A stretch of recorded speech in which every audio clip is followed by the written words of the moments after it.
Good morning, friends. Pastor Jason with our Friday morning check-in. Birds are chirping.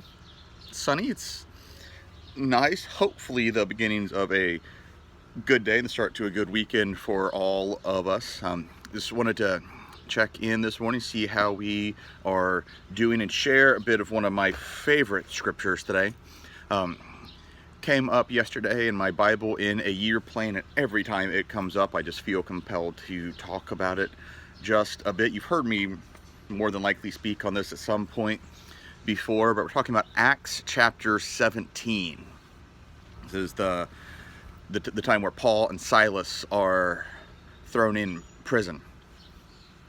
Great story of God shaking the jail, chains coming off of all of the prisoner. The jailer comes in and repents, and he and his family are saved when Paul and Silas preach the gospel to him. It's wonderful.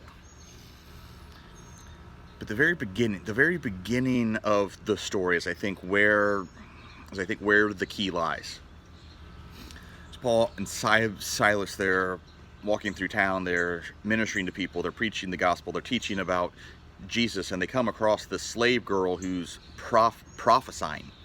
And she begins to follow them around, just shouting and talking and being loud and causing a scene. And eventually Paul has enough and turns around and casts the demon out of the slave girl, sets her free. Well, her owners get upset about that.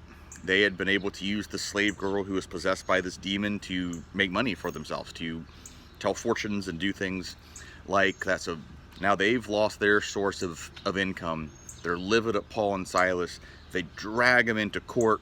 The court decides to have them flogged, just beaten almost to death with some big sticks. And they throw them into jail. No trial, no due process. Paul's a Roman citizen, by the way, so it's illegal that any of this has happened. They lock him up in the innermost cell, put him in the middle of the jail, more than likely just to leave them there for dead. There are Paul and Silas.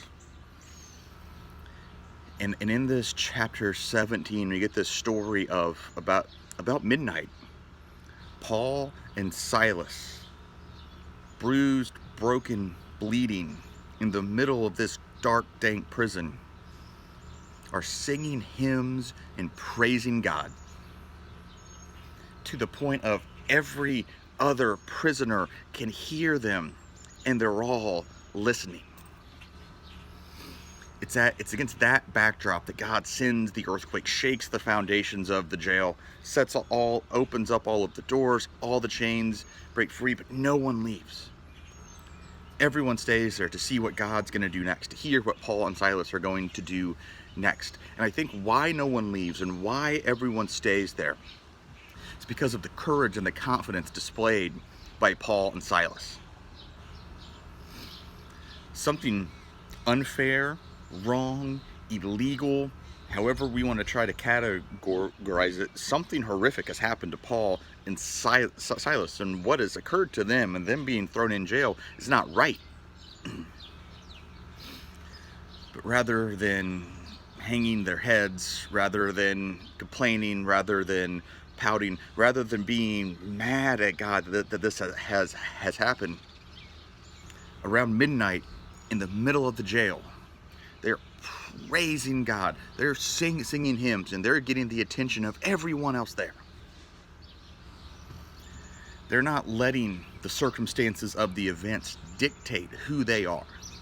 They stay true to their call. They stay true to their mission, and they keep proclaiming Jesus as the resurrected Messiah to everyone who will listen, wherever they are, whenever they happen to come across them, no matter what has happened to them and their circumstances. And it's just a wonderful illustration of the impact of the gospel when those of us who carry it don't get bogged down in our own stuff. When we're able to move past this place and maybe feeling like we're being treated unfairly, or we're not getting our way, or we don't like what it is that we're having to go through, but we can stay on message, we can stay on task, we can keep pursuing our call in spite of all of the bad stuff, in the midst of all of the bad stuff. It's not that bad stuff's not there. It is. But Paul and Silas don't allow that to be an obstacle. Paul and Silas take advantage of the opportunity that they're now given to minister to these men in prison and the jailer, and they save them.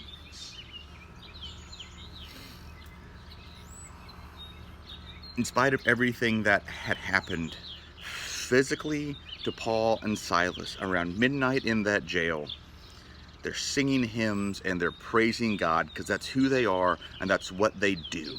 And God uses that to come and literally move earth in a substantial way to reach new people, because God loves all people.